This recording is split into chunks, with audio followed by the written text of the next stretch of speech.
It's time to sing for a better future. It's time to wish for a brighter world. Faithful hearts and glory to Thee, our legacy, our family.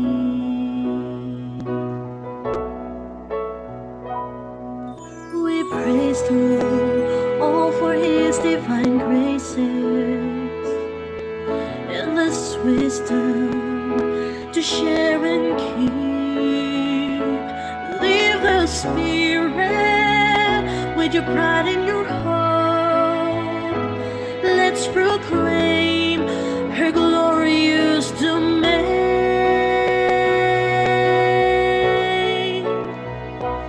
We pray for our alma mater, for the children of hope today.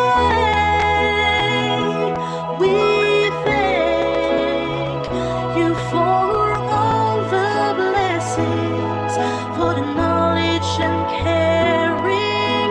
Hail to divine grace school. We'll make her proud. To the world we stand out, joining hand in hand, in hand. Let your voices to sound. Tell the news out loud that here winners are born. We pray for our alma mater, for the children of hope today.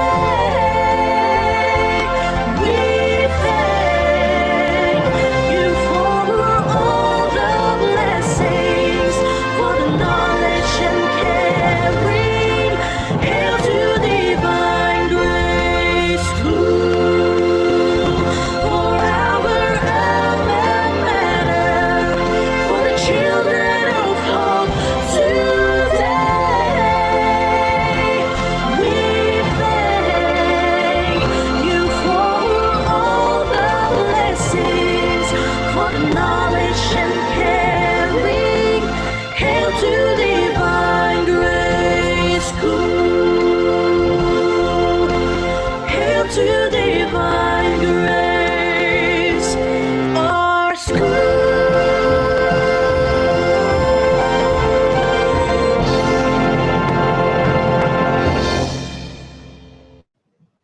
Good morning, dear parents and guardians. Welcome to the Preschool Parents Orientation. I am Teacher Krisha and I will be the MC for today's event. I would just like to remind you to mute your microphones to avoid unnecessary noises, and also please reserve your questions at the end of the presentation.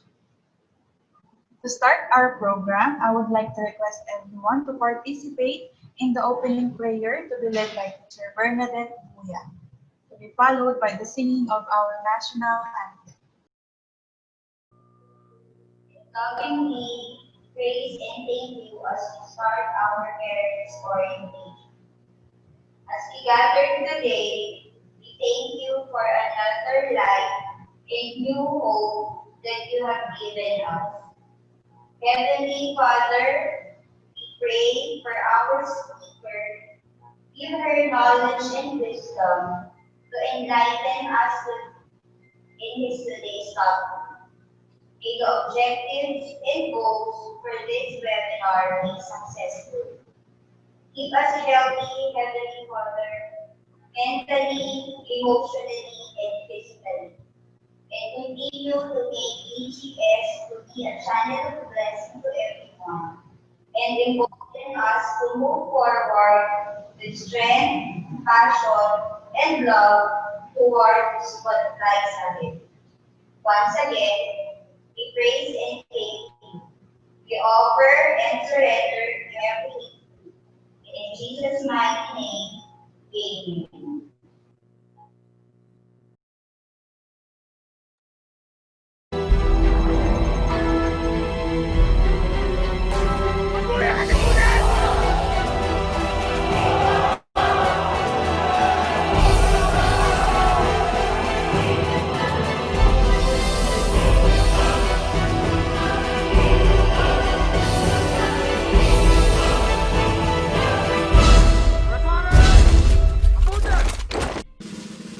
mga kababayan, ang pambansang awit ng Pilipinas.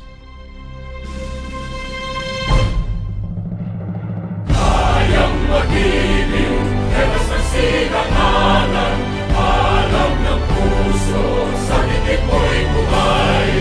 Lupang hinirang, tuyag ka ng magiting, sa manluluping, di ka pasisingil, sa nagagang tutok sa simoy at sa langit mong pagaw, ay hinatang tulang awit sa pagkayang minamahal. Ang isang ng matawad mo'y tagumpay na nagtitingin, ang bituin at araw niya kailan ang ay magtitingin.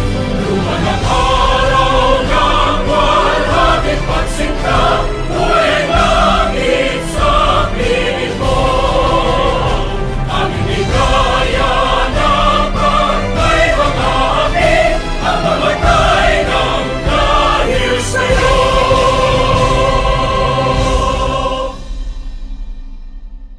Alright, so once again, good morning, dear parents.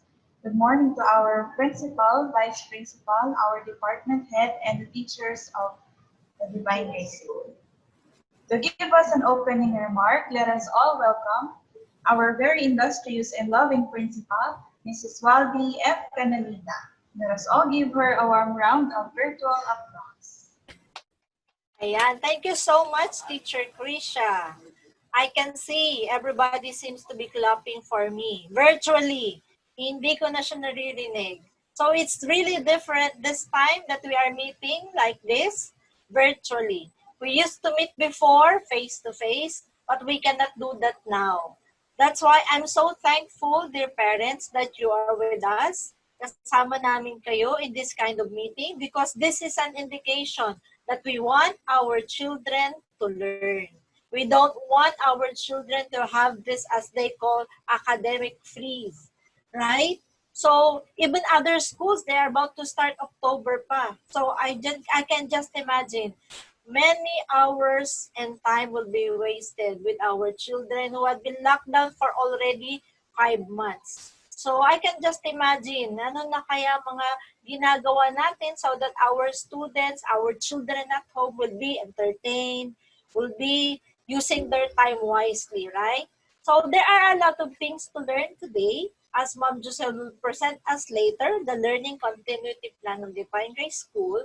That's why, dear parents, in this kind of communication, we have this virtual meeting. It's really important that we are grounded and focused.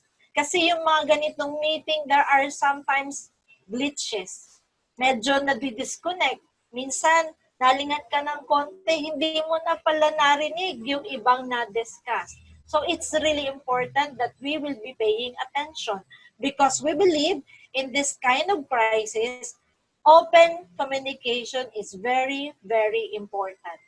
Okay? So follow me as we go through some mindfulness exercises. If you are with your children, please join me as we do this mindfulness exercise. Show your left hand, everybody, and then with your right finger, you go through the edges of your palm like this. Ayan. I hope you can feel your finger, your warm finger going through your other fingers. Is it ticklish? Nakikiliti ba kayo? I hope you really can feel that. And then you go through the last finger down and a little up and down. All right. Did you feel the sensation of your other finger going through your fingers here? That is part of being aware of the present and being present at the moment. So this will give us focus. Exercises like this will be taught to our children kasi kahit malayo sila, we have to teach them focus. So I will not be speaking much anymore. I'll give the floor to Ma'am Giselle because I know you are all very much ready and so focused. Good day and hope to meet you some other days. Thank you. Thank you so much, Ma'am Waldy, for that very inspiring and encouraging message for all of us. And now to introduce the members of the faculty and administrators, I would like to call Teacher Joseph Paoni. Thank you, Teacher Krisha. Can you hear me clearly po? Yes po. Ayan. A pleasant day to you, dear parents. It is my pleasure to present to you the administrators and the faculty of the preschool department who will be your partner as we embark in this new academic year. Now, parents, while I am introducing the teachers and the administrators, you can take a screenshot of the slides because you can see here the business cards of each teachers. Now, let me share to you my screen. So let us start now. Starting off with the preschool department. First one, she is a graduate of Bachelor of Elementary Education at St. Clair College of Caloocan.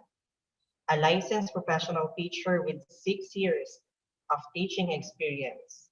Nursery advisor, Mrs. Jonaby V. Santos. Next, she's a graduate of Bachelor in Public Administration at the University of Caloocan City. She also has Certificate of Professional Education at Fatima University. With 7 years of teaching experience, Kinder 1 advisor, Ms. Bernadette B. Buya. Next is a graduate of Bachelor in Elementary Education, major in Early Childhood at the University of Caloocan City. A licensed professional teacher with 3 years of teaching experience, K2 advisor, Ms. Jazel O. Acogido. Next, she's a graduate of Bachelor of Science in Nursing at World City Colleges, a registered nurse and our school nurse, Mrs. Maricel P. Yaman. Once again, the faculty of the preschool department. Now moving on with the administrators. First one is a graduate of Bachelor of Science integrated in elementary and secondary education at the Pangasinan State University. She also has earned units in Masters of Arts in Basic Education at the National Teachers College. A licensed professional teacher with 13 years of service here at the Divine Grace School. Our dearest department head, Mrs. Jocelyn Yu Kaindoy. Next, she's a graduate of Bachelor of Secondary Education, major in Filipino. She's been in the education field with 13 years of teaching experience. Our monitoring teacher for students' activity and conduct, Mrs. Maria Karina Q. Daco. Next, she took up Bachelor of Science in Nursing at St. Luke's College of Nursing and graduated at Trinity University of Asia. She also took a professional education certificate at Metro Manila College and now a licensed professional teacher. A member of Philippine Nursing Association, American Heart Association, and St. Luke's Alumni Foundation. With 7 years of teaching at the Divine Grace School, our OIC for School Safety and Welfare, Mrs. Shala B. Amos. Next, she's a graduate of Bachelor of Science in Psychology in the University of the East Manila and is currently taking Masters in Psychology, major in Clinical Psychology at the Polytechnic University of the Philippines. She's been teaching here in BGS for 5 years. Our OIC and Guidance Department, Ms. Ivory Aliguen.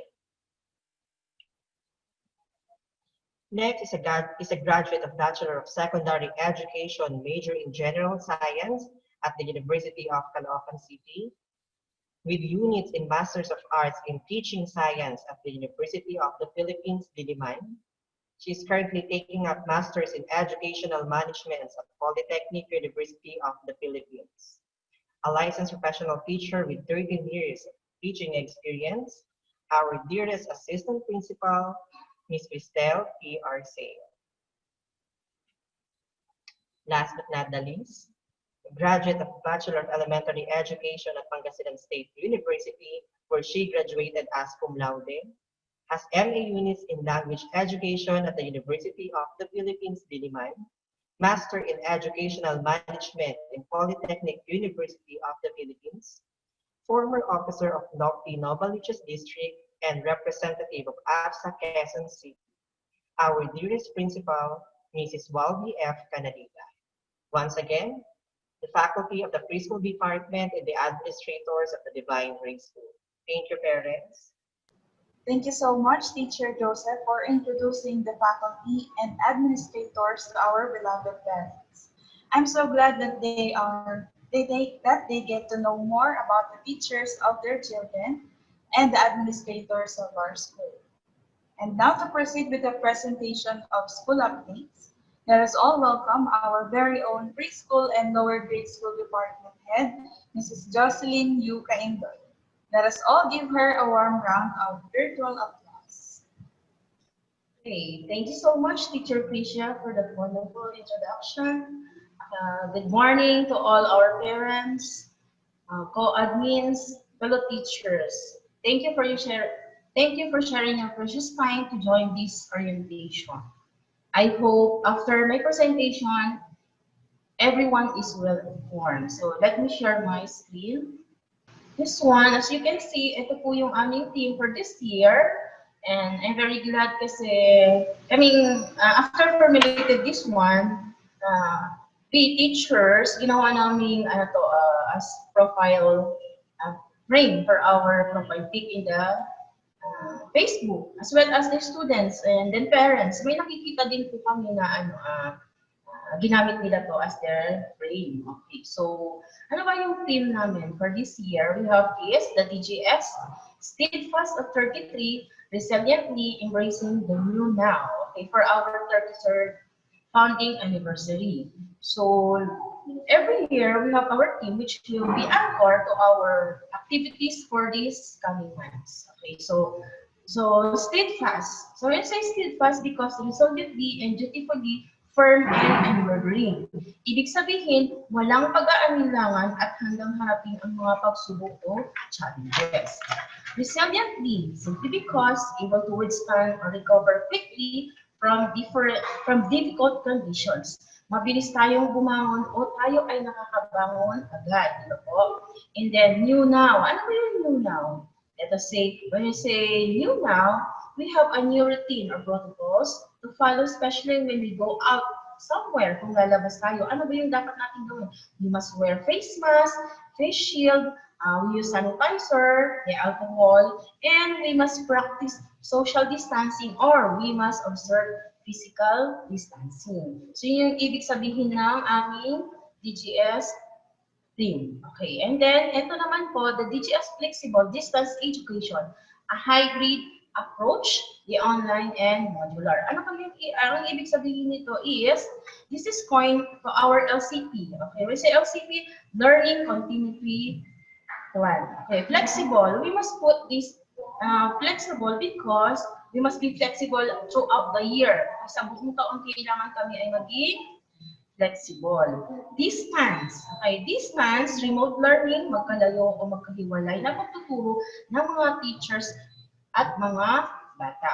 And then hybrid approach naman because we are combining two approaches, which is the online and modular learning. Okay, so next po, here, the important updates. Ito po yung i-discuss ko sa inyo. As you can see, okay, alam po nasa isip nyo, 1 to 20. Ang dami naman i-discuss ni Ma'am Joselle. Okay, take note po. Pero, minus 1 na po yan, which is in the number 20, presented by Teacher Joseph. So, mayroon pa tayong 19 na i-discuss. Okay, so,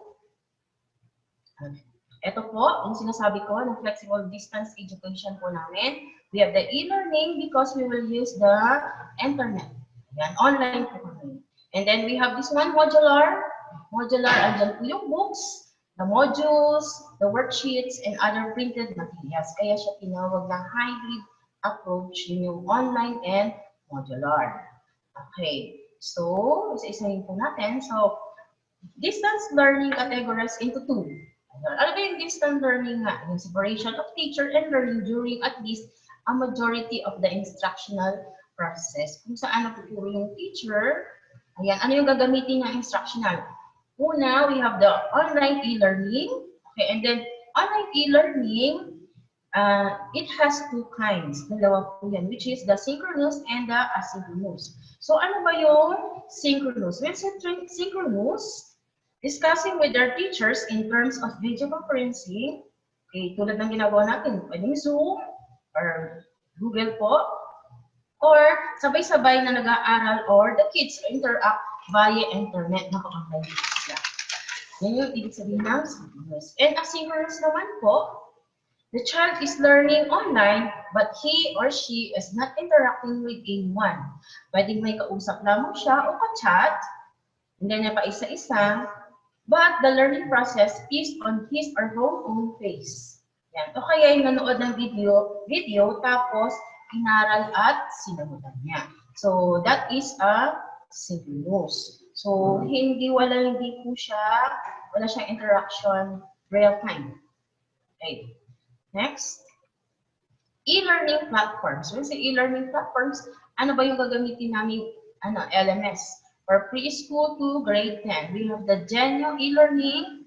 Okay, this is the first fully integrated online learning platform in the country dito sa Pilipinas kasi Filipino-based po ito. Filipino-based kasi ito ay mayroon ng subjects na Filipino and Araling Panlipunan. And in the Genio, many resources already stored. Kung nakikita niyo, iba't ibang subjects na po yung nandyan. So that is our e-learning platforms to be used this year. Okay. And then, for senior high school naman, Discology. Ayan, kapag may anak po kayo na high school, ito yung gagamitin naman nilang e-learning platforms, the Discology. Okay. And then, other e-learning platforms and resources.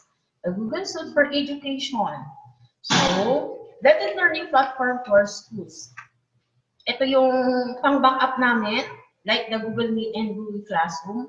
So these platforms are used for advisory classes in each section, where the RHGP classes, the interaction or discussions with their advisors or subject teachers, and used for communication when they will pass their outputs or tasks. Okay, so yung gagamitin nila, meron silang Google Classroom. Okay, and then other applications, we have the video conferencing apps, such as the Google Meet, okay, Zoom, what we are using now, then proper protocols for protection and privacy will be implemented.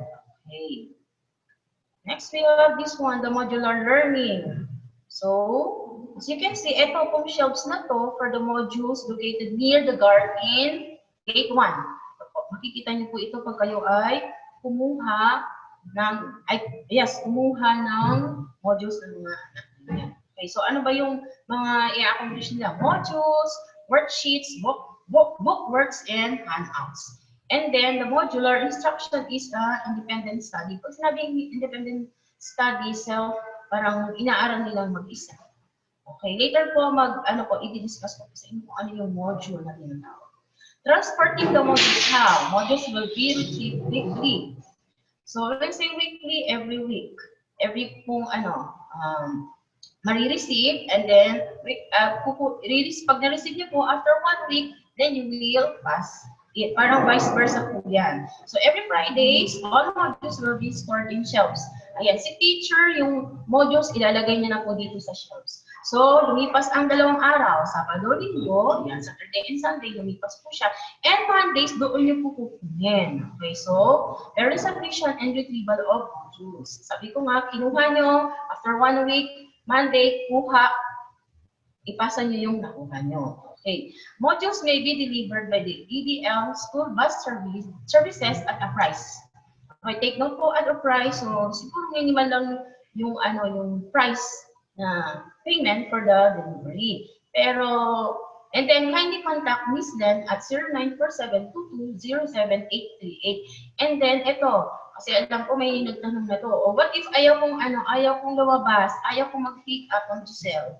So, ayun. So, we have a survey form. May survey form po kami ibibigay. Through your advisor, then isisend niyo po sa inyo. And then, that survey po, naka-indicate po doon kung pick up po kayo, kung send i-copy, kung isisend sa inyo ni teacher or deliver po yun. I-check na nyo lang po kung ano po yung inyong gusto po doon. Okay po. So, through the advisor of your child po.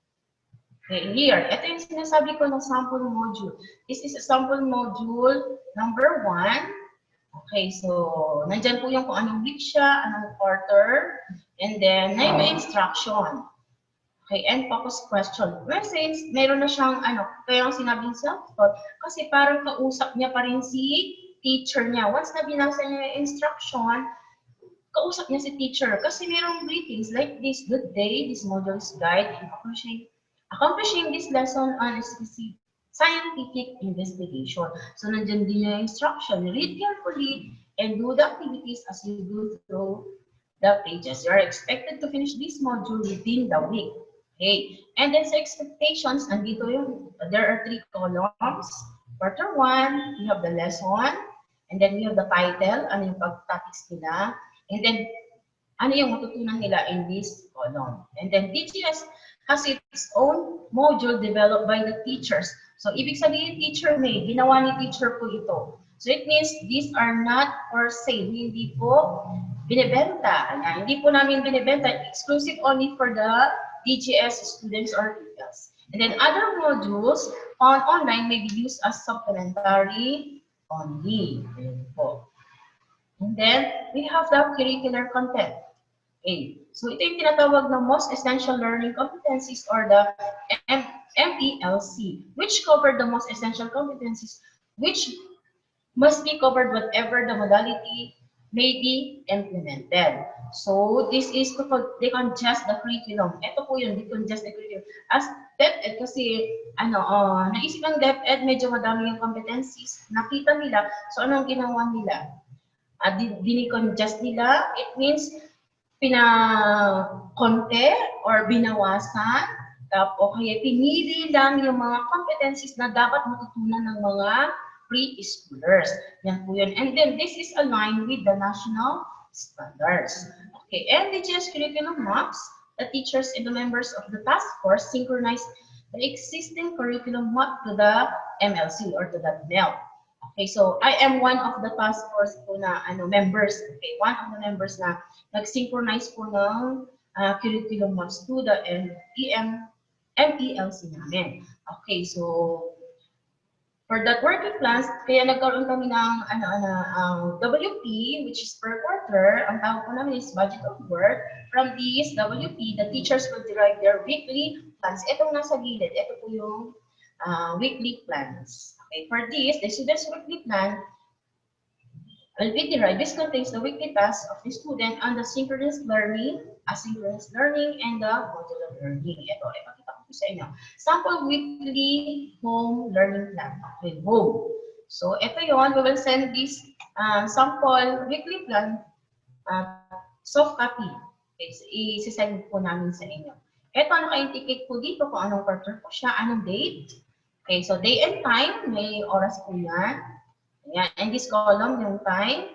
Then learning area, learning competency, learning task, then mode of delivery. Example po may oras, 8 to 9. Wake up, make up your bed, eat breakfast, and get ready for an awesome day. Ayan.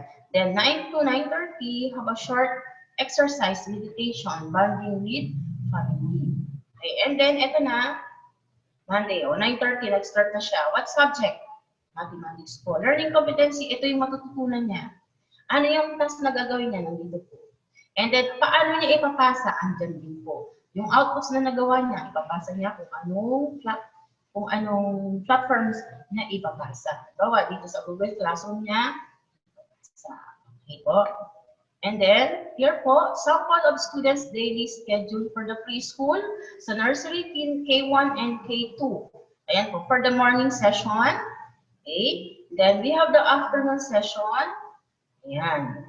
So, bawat column, mayroon po naka-indicate dyan. And then, kinulik ko po, ito po para mas lalo natin maintindihan. The first one is the suggested attire each day. So, ito po yung day attire, wear ID during synchronous meetings. So, di ba meron po silang ID ayan, susunod nila during their synchronous meetings. And then Monday, PE t-shirt, and then jogging pants. Tuesday, white top, blue bottom. Wednesday, blue top, jeans, and long pants. Thursday, Sunday dress, blouse, polo pants. And then Friday, decent clothes or the wash day kasi nasa bahay po sila. Why we suggested this attire to avoid bullying, di ba po? Para at least lahat sila medyo pare-parehas. Hindi natin sabihin na kung nilagay namin na blue top yan, any shade of color na blue. Para at least medyo pare-parehas po silang lahat. Okay, let's go to the schedule. Ito, in this column, time, so you can see, morning session, ito po yung column ng morning session. And then, the afternoon session. Okay. And then, here, subject or the activity, and then the day, Monday and Tuesday. Then, the teacher, yan. Pero, alam niyo na kung sino yung mga teachers din, di ba?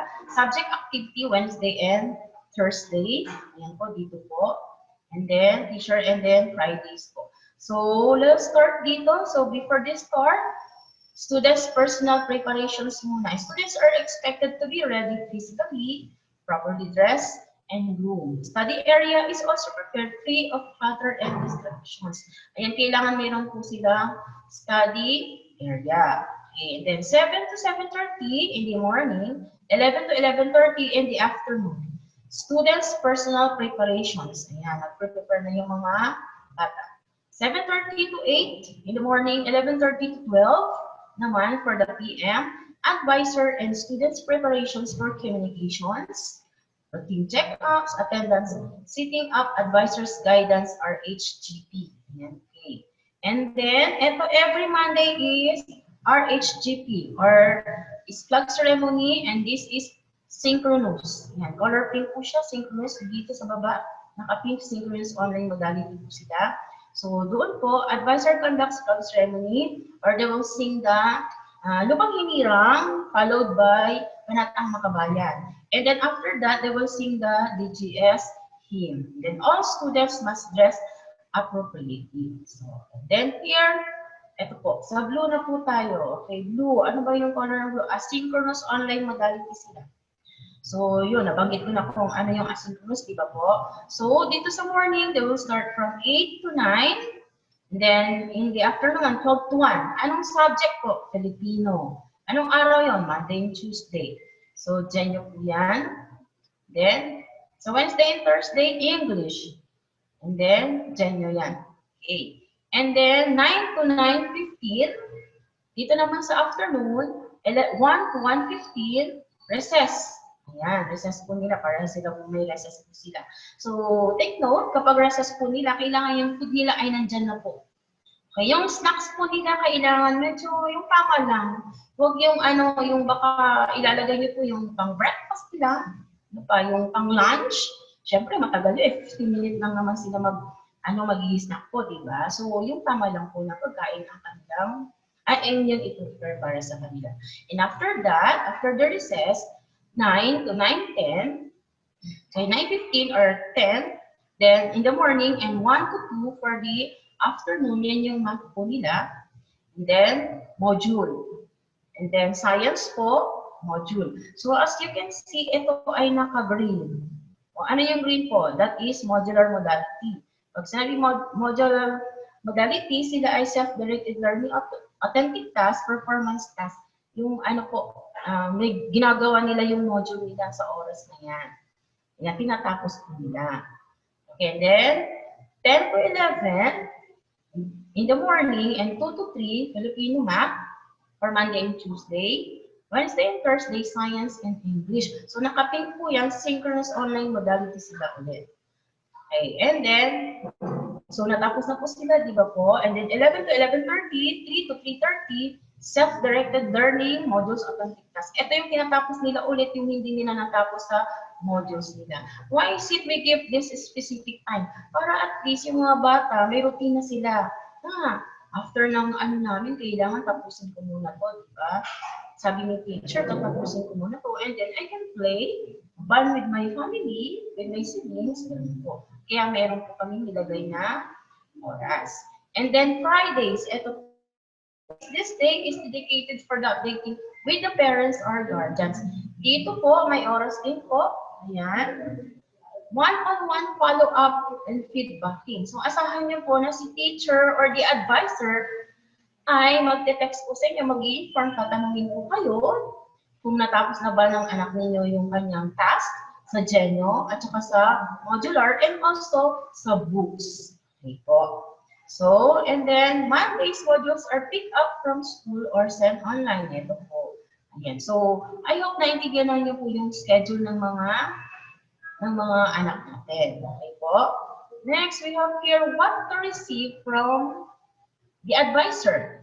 Okay, in this column, the items, ito po yung ma-receive. And then we have the target date in the next column. Okay, sahin natin, advisor's e-business card. Kanina po, diniscuss na ni Teacher Joseph, di ba? Beside the name of the teacher or the advisor, nandoon po yung business card niya. So it means, alam niya yung number, nagte-text na yung mga advisor kasi nag-i-inform na sila na kung ano yung mga updates ng aming school kung, you have meeting orientation. Ayan. So target date po namin August 17 and 20. Ito po. Using the business card or yung texting, messaging po, sana, parang may limitation din sana. For example, po, tinext niya si teacher, alas 9 ng gabi. Ayan. Tapos di siya nag-reply agad. Ulitin po, 9 p.m. So, ibig sabihin, baka patulog na si teacher, so hindi niya kayo nasagot. So, sana huwag po kayong magalit. Pero in the morning naman, sasagutin naman ni teacher yon, except kapag ito ay emergency. Okay. Ayun, sasagot naman si teacher. I hope you understand po. Okay. And then, communications platform. Ito, the main communication platform that we will use is the FB group page. Okay, so August 17 to 20, after this orientation, I think the advisor is advised to create group page kung saan bawat section ay nandoon, and then paki-add na lang po sila sa kanilang Facebook para maibigay sa inyo yung link, and then yung platform na yan, bakit group page? Kasi pag si teacher ay nagbigay ng announcement, reminders, ipopost na lang niya po dyan. For example, the activities, ipopost na lang ni teacher doon. And then magpo-comment na lang po kayo doon. You will comment doon sa baba na na-read ko na po teacher, thank you so much, or noted po. Okay. So, nababasa agad ni teacher, nakikita niya kung sino na yung nag-note doon, nakabasa na. Kasi kapag messenger naman, alam ko ginagamit yung messenger. Kaya ganito po yun.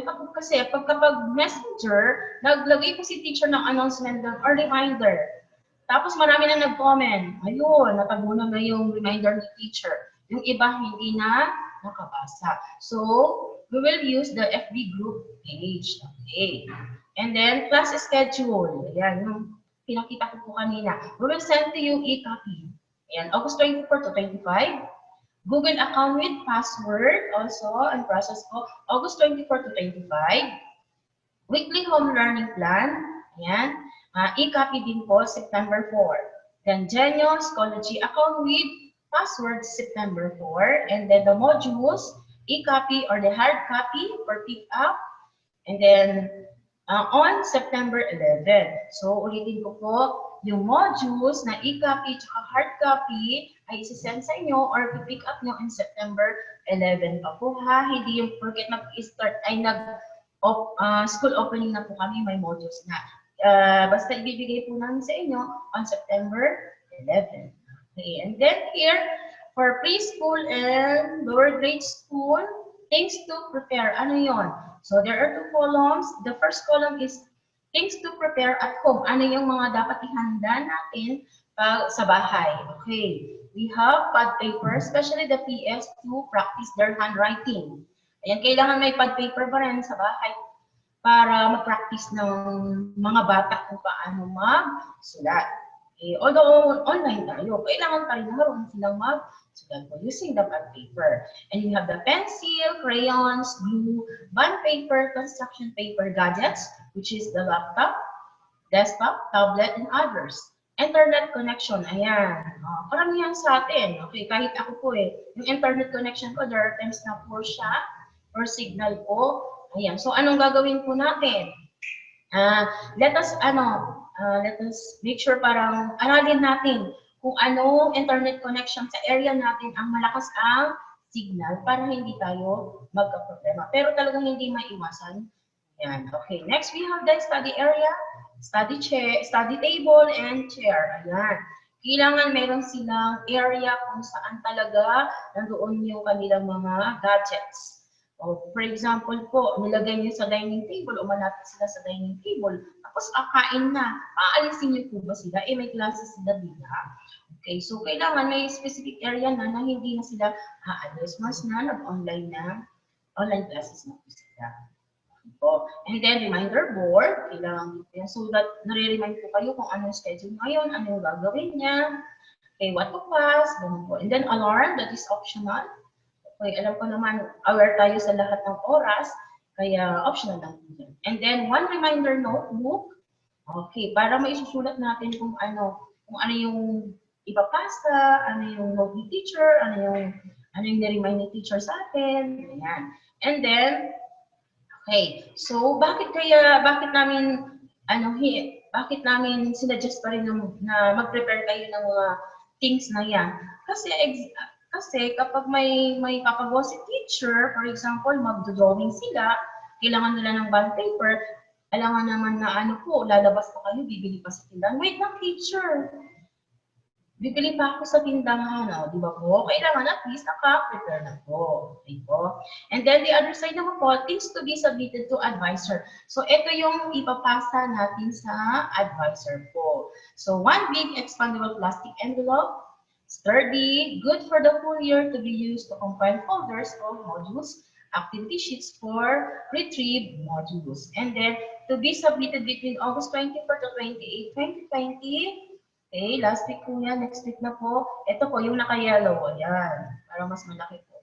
And then color-coded folders for each grade level to be used in the compilation of activity sheets, modules, printed materials, and covered with plastic and food fastener. Ayan, then note, folders for hard copies of modules and worksheets po. So since they are preschool nursery, how many folders? 2 long folders, color orange. Kinder 1, 3 long folders pink. Kinder 2, 3 long folders blue. Ayan, bakit kaya may color-coded sila? Para alam po namin na, pag nakita namin pink, sa Kinder 1 pala to. Blue, sa Kinder 2, ganyan po. So, naglagay po kami ng color-coded po. Okay, and then, put your child's name and grade in all materials. Okay, kailangan lagyan nyo ng pangalan. And then, dito sa baba, PE t-shirt will be worn every Monday, although nasabi ko na po kanina. Okay? What to receive from the advisor na pala, sorry. Okay, here. The activities for August 2020. Ito. Okay, alam natin ng August na. So, and August is celebration ng buwan ng wika. And then, meron pa tayong tema, wika ng kasaysayan ng wika. Ayan po yung tema natin. National theme po yan. Buong Pilipinas, ayan po ang ginagamit natin. And then clubs, Filipino and AP. Anong virtues po natin this month? Patriotism and servitude. Okay, and then, nakita niyo po, date, day, and then the activities. So, where are we now? August 20 ngayon. So, orientation per department, the PS. Okay. And then August 24, ito po, Monday, parents general orientation, face-to-face po yan. Take note, face-to-face, selected parents only. Only for the parents who were not able to join the webinars. Kasi maximum of 20 parents per department lang po yun. Protocols, wear masks and face shields at all times. Bring all sanitizers and pen. Observe social distancing. Ano yung schedule po ng PS, the preschool with the lower grade school department? 8 a.m. to 9 p.m. Ayan. Pero kapag okay naman na po lahat, naintindihan nyo na yung mga lahat ng meetings or orientation, pwede naman hindi na po kayo pumunta. Just notify the advisor po. Okay po. And then, August 24 to 28, Monday to Friday, buwan ng wika online activities and community activity. Okay, meron po silang community activities pa. And then August 25, ayun po sa senior high school. August 26, yan, Wednesday, next week na po yan. Ayan, excited na ba kayo? Yan, school opening. Yan, kami, mas lalo po kami excited kasi makikita na namin po yung mga bata virtually. School opening kasi, ano po, when school opening, at least, present na yung mga bata, mag-open na yung school. Pero, and then, the platform we will use is the Zoom. Yan, Zoom muna. And then, dyan po yung time na, mag-explore yung mga bata, mag-meet, getting to know each other, magpapakilala. And then, August 31, Monday, holiday, National Heroes Day. And then, ito po yung sinasabi ko kanina na aktibidades para sa pagdiriwang ng buwan ng wika 2020. Ayan na po yung tema na sabi ko na kanina. And then, for preschool hanggang UGS, and then, ano yung gagawin nila? Slogan at poster making contest. So, may mga panuntunan po yan sa paggawa ha. So, ang lahat ng mag-aaral ay lilikha ng kanilang poster at slogan base sa tema ngayong taon at ang buong sa Filipino ang siyang magbibigay ng puntos ayon sa criteria. Ito ay bahagi ng asignaturang Filipino. Sa bawat pangkat ay pipiliin ang dalawang may pinakamataas na nakuhang marka at siyang ilalaban para sa pangkalahatang katimpala. Maaaring gumamit ng anumang materyales para sa nasabing katimpala. Ang lahat ng napili sa bawat pangkat ay mangyaring i-upload, i-share ang kanilang piyesa sa page ng Divine Grace School at magkaroon ng paramihan ng likes. Yan. So gamitin ang hashtag DGSTFast33 at hashtag Wikang Kasaysayan, kasaysayan ng wika. Okay. 5 magwawagi sa kategoryang ito ay makakatanggap ng premyo na inihanda ng Departamento ng Filipino at ng bumubuo ng Divine Grace School. So may premyo po yan, secret muna. Okay, so criteria, kaugnayan sa paksa, 30%, pagkamalikhain 20%, pagka-original 20%, pangkalahatang anyo 15%, FB like 15%. Ayan, kailangan perfect yung FB like ha. Kasi lahat, pag pinost niyo yan, ipasa niyo sa lahat ng mga kamag-anak niyo. I-like, parang perfect na yan, di ba po? And then, may kabuang 100%. Ayan, here. Another, you have the important dates to remember. So, parents orientation webinars by DGS departments. Ito po. So, since, ayan, ito po pala. Yung araw na to, okay, 10:30 a.m. now, ginagawa po natin preschool parents. And then August 24, Monday, second batch. Due to the health and safety considerations, this day is scheduled for the second batch of orientation per department for those who missed the schedules indicated above. Okay. This is originally arranged as face-to-face orientation. Schedule per department will be announced once available. Ito po yun. Okay. So, and then August 18, that is already done. So, alam po namin kung sino po yung umattend ng orientation ng Genyo. That was August 18, 1 p.m. via Zoom. Okay. So, links will be sent by the advisor through emails, messenger, or at least a day before the meeting or webinar. Okay po. So, since, example po, minsan ginagamit po namin yung Zoom na wala ng registration. Minsan din, pag webinar po kasi, kailangan ng registration. And there are times na, pag nag-register na po kayo, hindi po agad-agad na, parang na-pending pa. So, huwag po kayo mag-alala, i-accept naman po kayo yun. Okay po. Okay lang naman na i-text sa advisor na teacher, hindi pa po kami na-accept. Okay lang naman po yun. Pero don't worry po, kasi i-accept naman kayo. Before the meeting po kasi, accept na po kayo. Pwede kayong join na po kayo. Okay po. Okay, next we have this, the quarterly activities. Yeah, so in the first column, we have the first grading. So August 3, nag-start po ng August 3, October 21, 2020, and then there are 54 days. Second grading, October 22, December 16, 2020, there are 38 days. Third grading, December 17, 2020, to February 27, 2021, and then there are 43 days. And then the fourth grading, March 1 to April 30, 2021, 50 days. Ayan. So, anong gagamitin ng distant learning home study? Ayan po, yung gagamitin namin. And then, baka sabihin niyo po, bakit April 30 ang nakalagay dyan? Okay po. Kasi alam po sa inyo may narinig kayo, nabalitaan nyo na June yung end ng class. Pero for the public school po yun, kasi po, nag-postpone po sila, di ba po? Tayo naman kasi, mag-open na is August 26. And then, mayroong assessment period, andito din po, October 19 to 21, assessment ng second grading, December 14 to 16, 3rd February 24 to 27, and then assessment period ng last. Okay, so April 12 to 14 for graduating, and then April 19 to 21 for non-graduating. Yeah. Okay po, so okay na po ito. Start of classes, that is school opening August 26. Okay, hindi na po yung tentative ba? Meron na pong date talaga, August 26. Okay po. And then we have the gadget capabilities and limitations. Yan. Ano ba yung kapasidad ng ng mga gadgets na yan? Ano yung limitations niya as you compare? O alam ko po na-discuss na po ni ni advisor sa inyo during the online kumustahan. Okay, na-discuss na. So smartphone, tablet, laptop, desktop. Alam ko naman i-compare niyo po kung ano yung wala sa smartphone na meron sa tablet or sa laptop or sa desktop. Yun. Okay, like yung screen. Siyempre, pag smartphone, maliit lang yung screen niya. Pag sa laptop, siyempre, mas malaki yung screen niya. Okay. For the parents with multiple children in school, ayan, yung may mga anak sa iba't ibang department, it would be helpful for both the faculty and the members to know if devices will be shared among the children.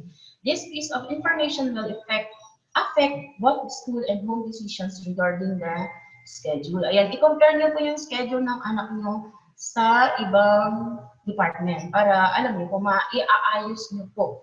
Okay. And then we have the gadgets specifications. Na-discuss na rin yung teacher to. Kung anong dapat, yung nire-recommend po. Okay. Andyan po yung sa tablets and smartphone. Ayan. And then, ito po, academic honesty. Okay. Academic honesty means demonstrating and upholding the highest integrity and honesty in all the academic work that you do. In short, it means doing your own work and not cheating, and not presenting the work of others as your own. Ayan, turuan natin yung mga bata na maging honest po sila. Ayan. So, ways to inculcate honesty. Paano natin i-inculcate sa mga bata yung pagiging honest? Okay. Constant monitoring by teachers and guardians about daily routine. Ayan. For example po, this is where the teacher checks the task or modules, but the given task or yung bata hindi po siya sumagot. Ayan. So dito po kayo po yung mga guardians or parents ang tatanungin kung natapos na niya yung task na binigay ni teacher sa kanya. So, pag hindi niya po natapos, you must guide them. Okay po? And then number 2, constant monitoring and feedbacking ng students' performances. This is more on teacher's role or task. But you need to help in coaching and monitoring. Ayan, kasi kayo nasa bahay, kayo yung kasama sa bahay, i-coach nyo sila, tsaka i-monitor. And then, students must properly cite sources in all their works. Ayan, you must ask them, where did she get that information? Where did she read that or identify the fake news? Ayan, tanungin nyo sila, o saan mo nabasa yan? O ano, bakit ganyan yan? Ito i-identify niya. Ito, fake news yan kasi. Paliwanag mo sa kanila. Okay, and the last one is use of apps to monitor plagiarism. Ayan. Kailangan, titignan nyo kung ano yung mga apps na nakaklik nila, na-open nila. Okay po. And then we have this one, the independent learning. Okay, independent learning is a process, a method, and philosophy of education whereby a learner acquires knowledge by his or her efforts and develop the ability for inquiry and critical evaluation. Ayan, yung sarili niyang pag-aaral. Okay. So, andito, nakita niyo po itong picture na to. Okay, I think these children are studying in public school. So, alam niyo po ba, maswerte yung mga anak natin kasi in-enroll po sila sa private school. Kasi ang kaibahan, of course, maaga po kaming nag-open ng school. So, siguro mas marami silang matutunan compared to them. Pero kasi ang public, na-postpone nga po sila. And then, itong first picture kung nakikita niyo na saan siya nag-aaral, yung study area niya. near your dining table or nasa dining table pala siya. So, kapag ang pagkakain na yung family, what do you think, paaalisin siya, di ba? Doon ka muna. So, yung study area niya, nawala na. Yung learning niya ay ano na naman, parang nawala na naman ang focus. Ito yung, the second picture, ito po yung mga modules. Okay? Ganyan din po kami.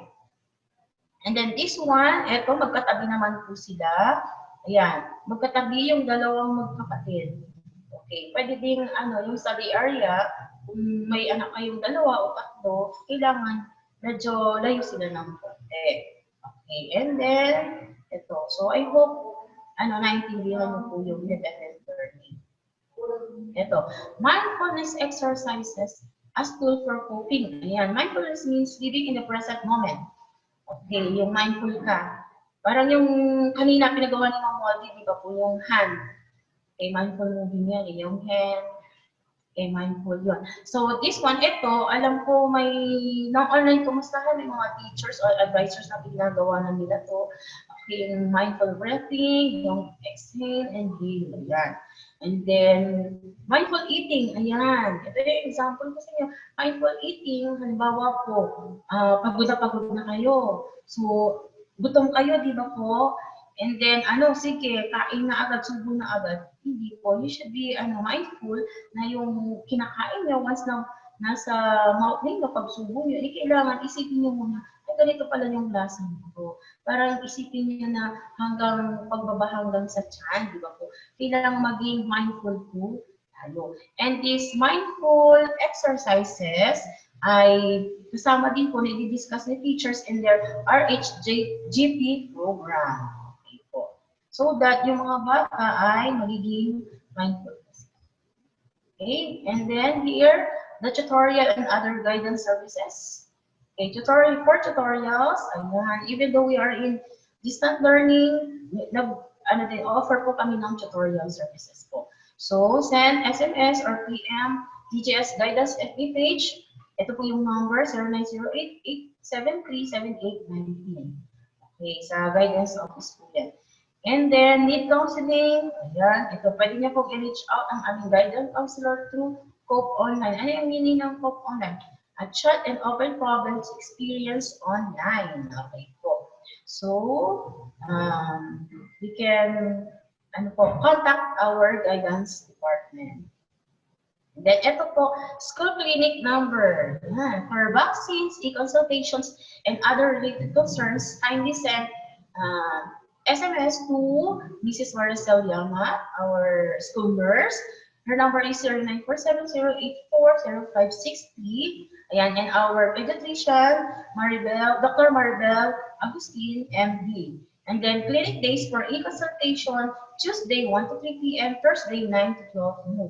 So ang makaka-receive po ng mga text ay si nurse cell. Ayan. And then, exclusive for DGS students only. So, makikita ni nurse cell kung sino yung mga students namin doon. May copy po siya kasi. Okay po. And then, we have the school ID, person in charge. We have Mrs. April Tungia. Her number is 0998-328-4209. And then, Mrs. Tungia is our authorized personal in charge of IDs. So, pwede niyo siyang i-contact. Okay, alam ko, nagbigay na si advisor ng details kung ano yung picture na ibibigay sa kanya. And then, nandun din po kung saan nyo po i-send. Through Miss April po, aprilgracetungia@gmail.com. Okay po, pasave na lang po yan para alam nyo po. And then, contact us through landline, our landline po, 736-94742, yung mobile number po namin, 0947-357-1763. And then, you can email us, info@divinegrayschool.edu.ph.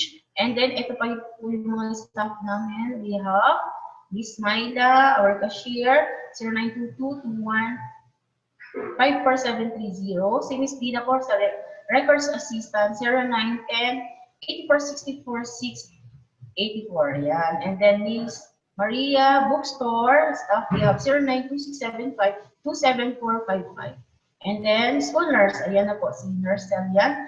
And then si front desk staff, si Miss Len, 094722078838. Ayan po. And then, www.divinegrayschool.edu.ph. Ito po. Ang aming FB account, Twitter, tsaka sa YouTube. Ayan, follow us po ha. Okay po. And then, no, that's the end na po. Okay, I hope madami kayong natutunan and you are well informed about our activities. So, thank you so much for this. Alright, thank you so much, Ma'am Joseph, for that very informative presentation of yours regarding our school events. And now, before I proceed to the question, I would like to announce that our school is open tomorrow for those who want to transact with the cashier, bookstore, and uniform. You may come here in school. Thank you. And for the question, we have here a question.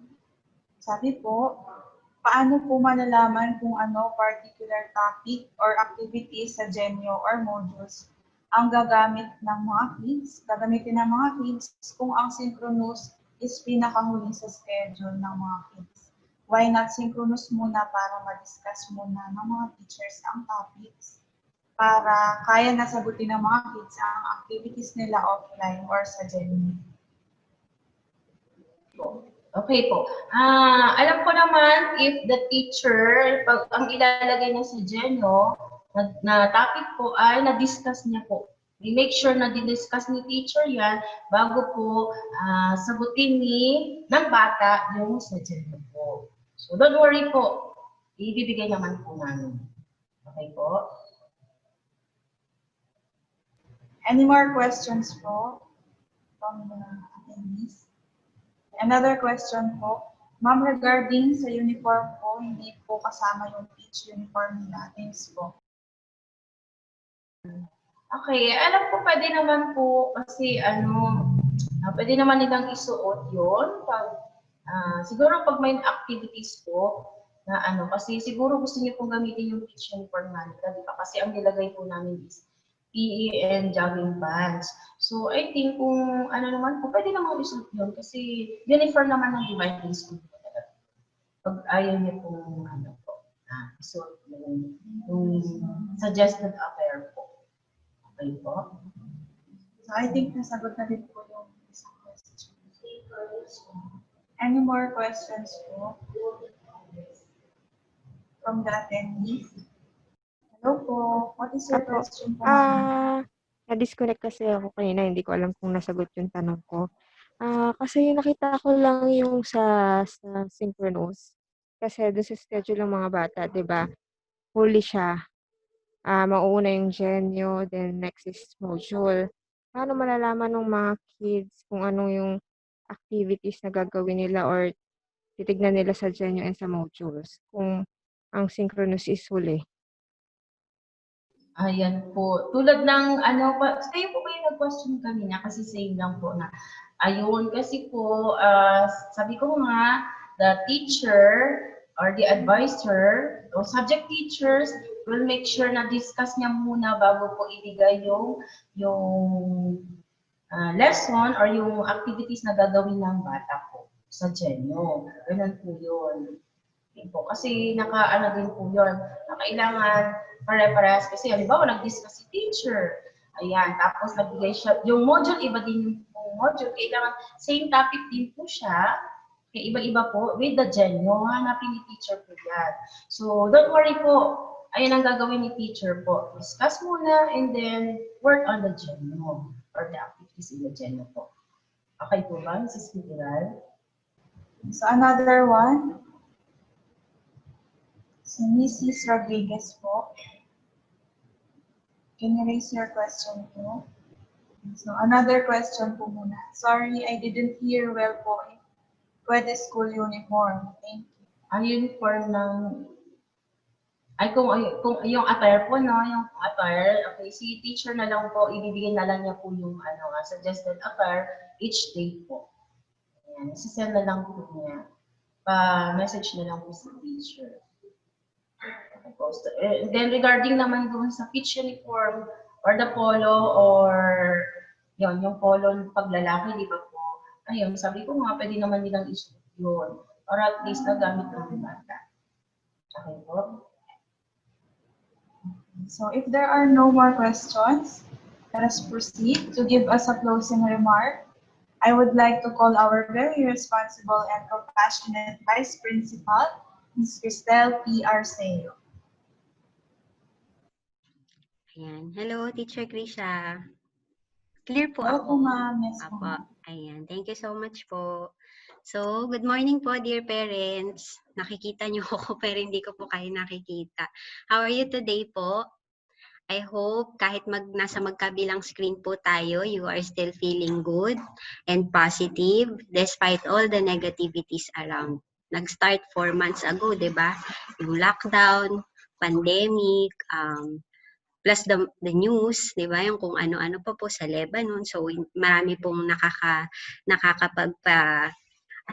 bigay ng negative feeling sa atin. So, para magstay nga tayo na focused, we need to practice yung mga minention po kanina sa discussion ng mga mindfulness exercises. Para nandito tayo sa kung ano yung dapat nating intindihin sa ngayon. So ito po, kailangan nating pagkaabalahan ang online learning po ng ating mga anak. So thank you for being with us this morning.